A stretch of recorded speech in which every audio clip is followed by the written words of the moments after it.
আজ নজরুল ইসলামের খুকি ও কাঠবেড়ালি। কাঠবেড়ালি কাঠবেড়ালি, পেয়ারা তুমি খাও, মুড়ি খাও, দুধ ভাত খাও, বাতাবি লেবু লাও, বেড়াল বাচ্চা কুকুর ছানা তাও। তাই তুমি টোটকা পেটু খাও একা পাও, যে খাও জেঠু বাতাবি লেবু সকলগুলো একলা খেলে ডুবিয়ে দিল। তবে যে ভারী ল্যাজ উঁচিয়ে উঠুস পাটুস চাও, ছোচা তুমি তোমার সঙ্গে আরে আমার যাও। কাঠবেড়ালি বাঁদরি মুখী, মারবো ছুড়ে কিল, দেখবি তবে রাঙাদাকে ডাকবো দেবে ঢিল। পেয়ারা দেবে চাতুই ওচা, তাই তো তার নাকটি বোচা।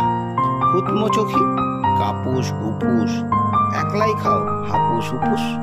পিঠে তোমার পিলে হবে কুড়ি কুষ্টি মুখে। হে ভগবান, একটা পোকা চাষ পেটে ওর ঢুকে। ইস, খেও না মস্ত পানা, ওই সে পাকাটাও। আমিও খুবই পেয়ারা খাই যে, একটা আমায় দাও। কাঠবেড়ালি তুমি আমার ছদ্দি হবে, বৌদি হবে। হুম, রাঙা দিদি তবে একটা পেয়ারা দাও না। হুম, এ রাম, তুমি ন্যাকটুপুটো ফ্রকটা নেবে, জামা দুটো। আর খেও না পেয়ারা তবে, বাতাবি নেবুও ছাড়তে হবে। দাঁত দেখিয়ে দিচ্ছ যে ছুট, ওমা দেখে যাও। কাঠবেড়ালি তুমি মরো, তুমি কচু খাও।